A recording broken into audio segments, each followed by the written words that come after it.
ఓం శాంతి. ఈరోజు మురళి డేట్ 29 జనవరి 2025. బాబా చెప్తున్నారు, మధురమైన పిల్లలు, మీరు మీ యోగ బలం ద్వారానే వికర్మలను వినాశనం చేసుకుని పావనంగా అయి పావన ప్రపంచాన్ని తయారు చేయాలి. ఇదే మీరు చేసే సేవ. ప్రశ్న: దేవీ దేవతా ధర్మంలో ఏ విశేషత మహిమ చేయబడింది? జవాబు: దేవీ దేవతా ధర్మమే చాలా సుఖంనిచ్చేది. అక్కడ దుఃఖానికి నామరూపాలు ఉండవు. పిల్లలైన మీరు ముప్పావంతు సుఖాన్ని పొందుతారు. ఒకవేళ అర్ధభాగం సుఖం అర్ధభాగం దుఃఖం ఉన్నట్లయితే అందులో మజానే ఉండదు. ఓం శాంతి. భగవాను వాచ, భగవంతుడే అర్థం చేయిస్తున్నారు. ఏ మనుషు మాతృల్ని భగవంతుడని అనలేము, దేవతలను కూడా భగవంతుడని అనరు. భగవంతుడు నిరాకారులు. వారికి ఏ సాకార రూపం గాని ఆకార రూపం గాని ఉండదు. సూక్ష్మవతన వాసులకు కూడా సూక్ష్మ ఆకారం ఉంటుంది. అందుకే దానిని సూక్ష్మవతనమని అంటారు. ఇక్కడ సాకార మనుషుల శరీరాలున్నాయి కనుక దీనిని స్థూలవతనమని అంటారు. సూక్ష్మవతనంలో ఈ 5 తత్వాల స్థూల శరీరం ఉండదు. ఈ 5 తత్వములతోనే మనుష్య శరీరం తయారైంది. దీనిని మట్టి బొమ్మ అని అంటారు. సూక్ష్మవతన వాసులను మట్టి బొమ్మలని అనరు.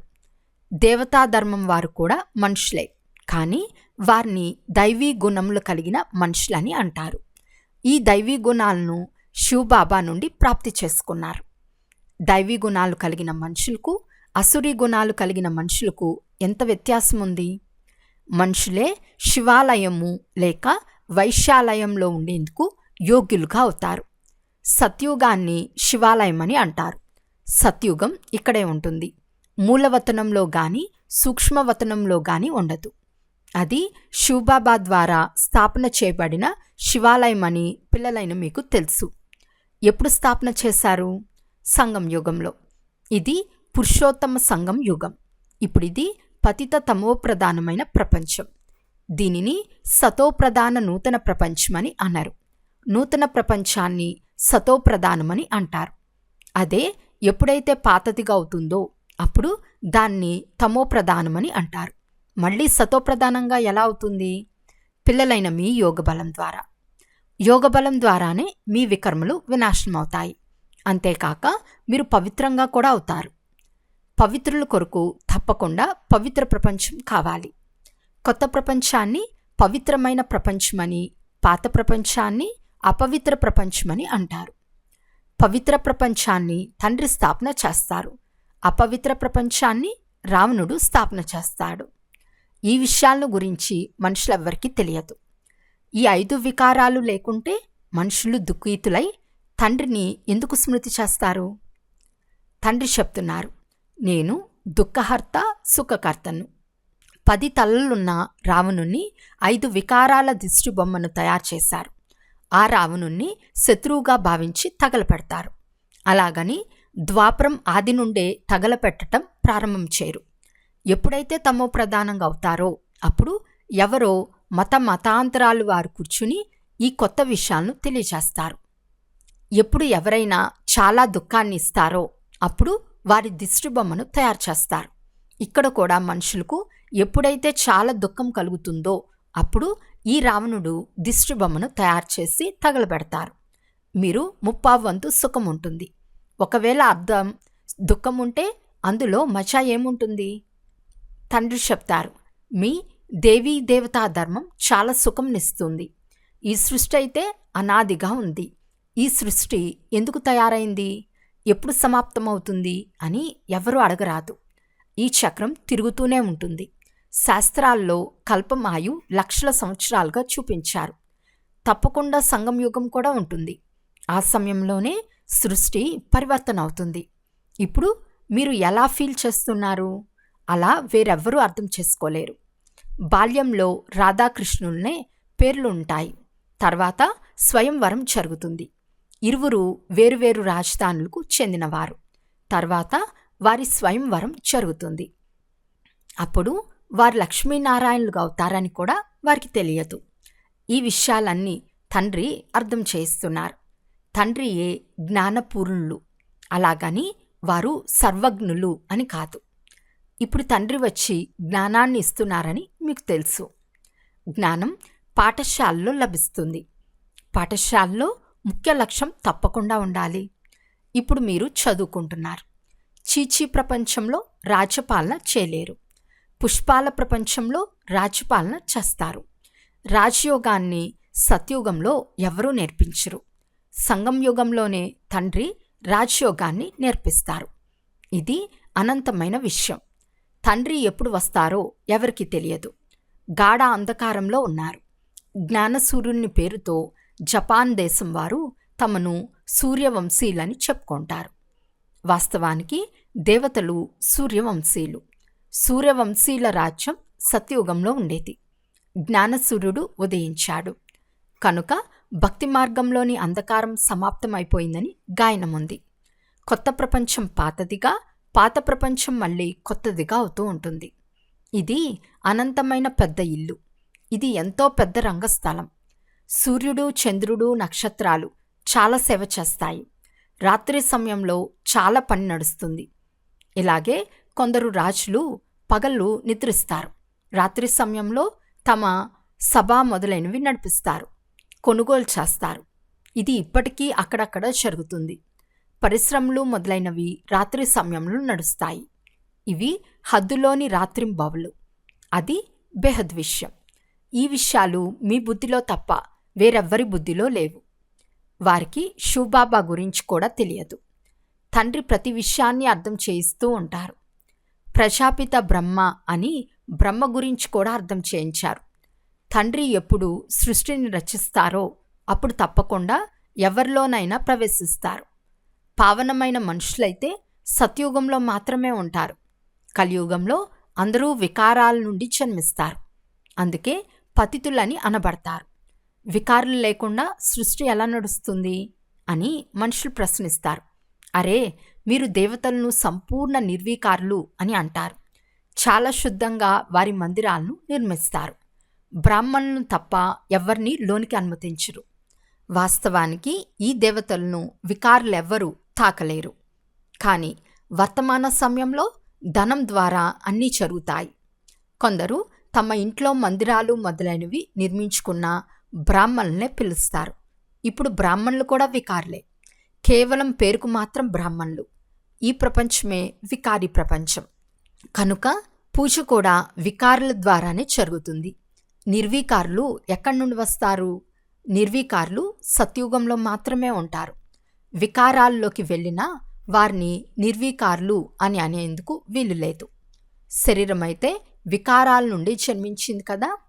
ఇదంతా రావణ రాజ్యమని తండ్రి ఒకే మాట చెప్పారు. రామరాజ్యంలో సంపూర్ణ నిర్వీకారులు, రావణ రాజ్యంలో వికారులు ఉంటారు. సత్యుగంలో పవిత్రత ఉండేది కనుక శాంతి సంపదలు కూడా ఉండేవి. సత్యుగంలో ఈ లక్ష్మీనారాయణ రాజ్యం ఉండేది కదా. ఇది మీరు చూపించగలరు. అక్కడ 5 వికారాలు ఉండవు. అది భగవంతుడు స్థాపన చేసిన పవిత్ర రాజ్యం. భగవంతుడు పతిత రాజ్యాన్ని స్థాపన చేయరు. సత్యుగంలో ఒకవేళ పతితులున్నట్లయితే నన్ను పిలిచేవారు కదా. అక్కడ ఎవరూ పిలవరు. సుఖంలో ఎవరూ స్మృతి చేయరు. సుఖసాగర్లు, పవిత్రతా సాగర్లు అని పరమాత్ముని మహిమ కూడా చేస్తారు. శాంతి కావాలి అని అంటారు కూడా. ఇప్పుడు పూర్తి ప్రపంచంలో మనుషులు శాంతిని ఎలా స్థాపించగలరు? శాంతి రాజ్యం ఒక్క స్వర్గంలోనే ఉండేది. ఎప్పుడైనా ఎవరైనా పరస్పరంలో కొట్లాడుకుంటే శాంతింప చేయవలసి ఉంటుంది. అక్కడ ఒకే రాజ్యం ఉంటుంది. తండ్రి చెప్తారు, ఈ పాత ప్రపంచమే ఇప్పుడు సమాప్తమవుతుంది. ఈ మహాభారత యుద్ధంలో అంతా వినాశనం అవుతుంది. వినాశకాలే విపరీత బుద్ధి అని కూడా రాయబడి ఉంది. వాస్తవానికి పాండవులు మీరే కదా. మీరు ఆత్మిక మార్గదర్శకులు. అందరికీ ముక్తిధామానికి దారి తెలియచేస్తారు. అది ఆత్మల ఇల్లైన శాంతిధామం. ఇది దుఃఖధామం. ఇప్పుడు తండ్రి చెప్తున్నారు, ఈ దుఃఖధామాన్ని చూస్తూ కూడా మర్చిపోండి. ఇప్పుడు మనం శాంతిధామానికి వెళ్ళాలని ఆత్మ చెప్తుంది. ఆత్మనే గ్రహిస్తుంది. నేను ఆత్మను అని ఆత్మకు స్మృతి వచ్చింది. తండ్రి చెప్తున్నారు, నేను ఎవరో ఎలా ఉంటానో ఇతరులెవ్వరూ అర్థం చేసుకోలేరు. నేను బిందు రూపం అని మీకు మాత్రమే అర్థం చేయించాను. మేము 84 జన్మల చక్రంలో ఎలా తిరిగాము అని క్షణక్షణం మీ బుద్ధిలో ఉండాలి. ఇందులో తండ్రి కూడా గుర్తుకొస్తారు, ఇల్లు కూడా గుర్తుకొస్తుంది, చక్రం కూడా గుర్తుకొస్తుంది. ఈ విశ్వం చరిత్ర భూగోళాలను గురించి మీకు మాత్రమే తెలుసు. ఎన్ని ఖండాలున్నాయి, ఎన్ని యుద్ధాలు మొదలైనవి జరిగాయి. సత్యుగంలో యుద్ధాలు మొదలైన వాటి మాటే ఉండదు. రామరాజ్యం ఎక్కడా, రావణరాజ్యం ఎక్కడా? తండ్రి చెప్తున్నారు, ఇప్పుడు మీరు ఈశ్వర్య రాజ్యంలో ఉన్నట్లే. ఎందుకంటే ఈశ్వరుడు రాజ్యస్థాపన చేసేందుకు ఇక్కడికి వచ్చారు. ఈశ్వరుడు స్వయంగా రాజ్యపాలన చేయరు, స్వయంగా రాజ్యాన్ని తీసుకోరు, నిష్కామ సేవ చేస్తారు. సర్వశ్రేష్టమైన భగవంతుడు సర్వాత్మల తండ్రి. ఆ తండ్రిని బాబా అని అంటూనే ఒక్కసారిగా ఖుషీ పాదరస మీటర్ పెరగాలి. మీ అంతిమ స్థితిలోని అతీంద్రియ సుఖం మహిమ చేయబడింది. పరీక్ష రోజులు సమీపానికి వచ్చినప్పుడు ఆ సమయంలో అన్నీ సాక్షాత్కారం అవుతాయి. అతీంద్రియ సుఖం కూడా పిల్లలకు నెంబర్ వారుగా ఉంది. కొందరు తండ్రి స్మృతిలో చాలా సంతోషంగా ఉంటారు. పిల్లలైన మీలో పూర్తి రోజంతా ఇదే ఫీలింగ్ ఉండాలి. ఓహో బాబా, మీరు మమ్మల్ని ఎలా ఉన్నవారిని ఎలా తయారు చేశారు, మీ నుండి మాకు ఎంతటి సుఖం లభిస్తుంది. ఇలా తండ్రిని స్మృతి చేస్తూ ప్రేమతో కన్నీరు వచ్చేస్తుంది. అద్భుతం, మీరు వచ్చి మమ్మల్ని దుఃఖం నుండి విడిపిస్తారు, విషయసాగరం నుండి క్షీరసాగరంలోకి తీసుకెళ్తారు. పూర్తి రోజంతా ఇదే ఫీలింగ్ ఉండాలి. ఏ సమయంలో మీకు తండ్రి స్మృతి కలిగిస్తారో మీరు ఎంత గద్గదలవుతారు. శివబాబా మనకు రాజయోగాన్ని నేర్పిస్తున్నారు. శివరాత్రి కూడా తప్పకుండా ఆచరింపబడుతుంది. కానీ మనుషులు శివబాబాకు బదులు శ్రీకృష్ణుని పేరు గీతలో వేశారు. ఇది ఒకే ఒక్క అతిపెద్ద తప్పు. మొదటి నెంబరు తప్పు గీతలోనే చేసేశారు. డ్రామానే అలా తయారై ఉంది. తండ్రి వచ్చి ఈ తప్పును తెలియచేశారు. పతిత పావనుడును నేనా లేక కృష్ణుడా? మీకు నేను రాజయోగాన్ని నేర్పించి మనుషుల నుండి దేవతలుగా చేశాను. మహిమ కూడా నాదే కదా. అకాలమూర్తి, అజన్మ అని నన్ను మహిమ చేస్తారు. కృష్ణుణ్ణి ఇలా మహిమ చేయలేరు, ఎందుకంటే అతను పునర్జన్మలోకి వచ్చేవాడు. పిల్లలైన మీ బుద్ధిలో కూడా ఈ విషయాలన్నీ నెంబర్ వారుగా ఉంటాయి. జ్ఞానంతో పాటు నడవడికలు కూడా బాగుండాలి. మాయ కూడా తక్కువైందేమీ కాదు. ఎవరు మొదట వస్తారో వారు తప్పకుండా అంత శక్తివంతులుగా ఉంటారు. పాత్రధారులు రకరకాలుగా ఉంటారు కదా. నాయకి నాయకుల పాత్ర భారతవాసులకే లభించింది. మీరు అందర్నీ రావణ రాజ్యం నుండి విడిపిస్తారు. శ్రీమతం ద్వారా మీకు ఎంత శక్తి లభిస్తుంది. మాయ కూడా చాలా శక్తివంతమైనది. నడుస్తూ నడుస్తూ మోసం చేస్తుంది. బాబా ప్రేమసాగరుడు కనుక పిల్లలైన మీరు కూడా తండ్రి సమానంగా ప్రేమసాగరులుగా అవ్వాలి. ఎప్పుడు కఠినంగా మాట్లాడకండి. ఎవరికైనా దుఃఖాన్ని ఇచ్చినట్లయితే దుఃఖీతులై మరణిస్తారు. ఈ అలవాట్లన్నీ సమాప్తం చేసుకోవాలి. విషయసాగరంలో మునగటం అన్నిటికంటే చెడ్డ అలవాటు. కామము మహాశత్రువని తండ్రి కూడా చెప్తారు. ఎంతోమంది పిల్లలు దెబ్బలు తింటారు. కొంతమంది తమ కన్యలకు పవిత్రంగా ఉండమని చెప్తారు. అరే, మొదట మీరు పవిత్రులవ్వండి. కన్యలకు పంపునప్పుడు మీ అదృష్టంలో ఏముందో, సుఖమైన ఇల్లు దొరుకుతుందో లేదో తెలియదు. ఖర్చు మొదలైన భారం నుండి విముక్తులవుతామని భావిస్తారు. ఈ రోజుల్లో ఖర్చు కూడా చాలా అవుతుంది. పేదవారు చాలా త్వరగా ఇచ్చేస్తారు. కొందరికి ఇంకా మోహం ఉంటుంది. మొదట ఒక బోయ స్త్రీ వస్తూ ఉండేది. కానీ జాదూ చేస్తారేమో అన్న భయం వలన జ్ఞానంలోకి వచ్చేందుకు అనుమతించలేదు. భగవంతుణ్ణి ఇంద్రచాలికుడు అని కూడా అంటారు. దయాహృదయులని భగవంతుని మాత్రమే అంటారు. కృష్ణుని అలా అనరు. ఎవరైతే నిర్దయం నుండి విడిపిస్తారో వారే దయాహృదయులు. రావణుడు నిర్దయుడు. మొదటిది జ్ఞానం. జ్ఞానము భక్తి, తర్వాత వైరాగ్యం. భక్తి జ్ఞానం తర్వాత వైరాగ్యమని అనరు. జ్ఞానంపై వైరాగ్యం కలగదు, భక్తిపై వైరాగ్యం కలుగుతుంది. కనుక జ్ఞానము, భక్తి, వైరాగ్యం ఇవి సరైన వరుస పదాలు. తండ్రి మీకు బేహద్ అనగా పాత ప్రపంచంపై వైరాగ్యం కలిగిస్తారు. సన్యాసులైతే కేవలం ఇల్లు వాకిళ్ళుపై వైరాగ్యం కలిగిస్తారు. ఇది కూడా డ్రామాలో నిర్ణయింపబడి ఉంది. మనుషుల బుద్ధిలో ఇది కూర్చోదు. భారతదేశం 100% శ్రేష్ఠ సంపన్నంగా, నిర్వీకారంగా, ఆరోగ్యంగా ఉండేది. ఎప్పుడూ అకాల మృత్యులు జరిగేవి కాదు. ఈ అన్ని విషయాల ధారణ చాలా కొద్దిమందికి మాత్రమే జరుగుతుంది. ఎవరైతే బాగా సర్వీస్ చేస్తారో వారు చాలా ధనవంతులుగా అవుతారు. పిల్లలకు పూర్తి రోజంతా బాబా బాబా అనే స్మృతి ఉండాలి. కానీ మాయ అలా ఉండనివ్వదు. తండ్రి చెప్తున్నారు, సతోప్రధానంగా అవ్వాలి అంటే నడుస్తూ, తిరుగుతూ, తింటూ నన్ను స్మృతి చేయండి. నేను మిమ్మల్ని విశ్వాధిపతులుగా చేస్తాను. మీరు నన్ను స్మృతి చేయలేరా? చాలామందికి మాయా తుఫాన్లు చాలా వస్తాయి. తండ్రి అర్థం చేస్తారు, ఇలా జరుగుతుంది. డ్రామాలో నిర్ణయించబడి ఉంది. స్వర్గస్థాపన తప్పకుండా జరుగుతుంది. సదా కొత్త ప్రపంచం ఉండేందుకు వీలు లేదు. చక్రం తిరిగినట్లయితే తప్పకుండా క్రిందకు దిగుతారు. కొత్తగా ఉన్న ప్రతి వస్తువు తప్పకుండా పాతదిగా అవుతుంది. ఈ సమయంలో మాయ అందరినీ ఏప్రిల్ ఫూల్గా చేసేసింది. తండ్రి వచ్చి సుగంధ పుష్పాలుగా చేస్తారు. అచ్చా, మధురాతి మధురమైన అపురూపమైన పిల్లలకు మాతాపిత బాప్దాదాల ప్రియ స్మృతులు మరియు గుడ్ మార్నింగ్. ఆత్మిక పిల్లలకు ఆత్మిక తండ్రి నమస్తే.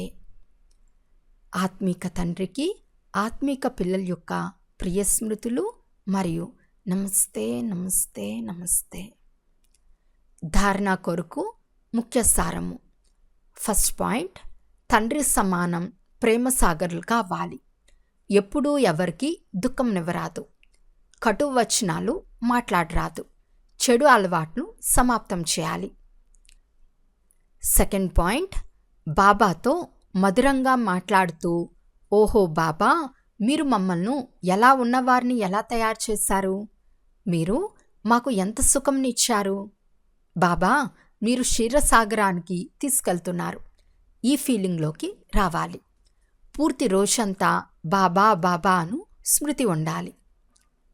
ఈరోజు వరదానము. సర్వ సంబంధాలు మరియు సర్వ గుణాల అనుభూతిలో సంపన్నంగా అయ్యే సంపూర్ణ మూరత్ భవ. సంగం యుగంలో విశేషంగా సర్వ ప్రాప్తులతో స్వయాన్ని సంపన్నంగా చేసుకోవాలి.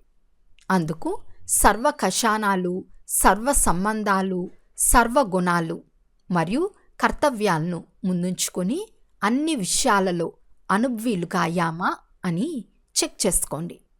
ఒకవేళ ఏ విషయంలోనైనా అనుభవం తక్కువగా ఉంటే అందులో స్వయాన్ని సంపన్నంగా చేసుకోండి. ఒక్క సంబంధం కానీ గుణం కానీ తక్కువగా ఉంటే సంపూర్ణ స్టేజీ లేక సంపూర్ణ మూరత్ అని అనిపించుకోలేరు. కనుక తండ్రి యొక్క గుణాలు లేక మీ ఆది స్వరూపం యొక్క గుణాలను అనుభవం చేయండి. అప్పుడు సంపూర్ణ మూర్తులుగా అవుతారు. స్లోగన్. ఆవేశంలోకి రావటం కూడా మనస్సు యొక్క ఏడ్పు. ఇప్పుడు ఏడ్చే ఫైల్ను సమాప్తం చేయండి. అచ్చా, ఓం శాంతి.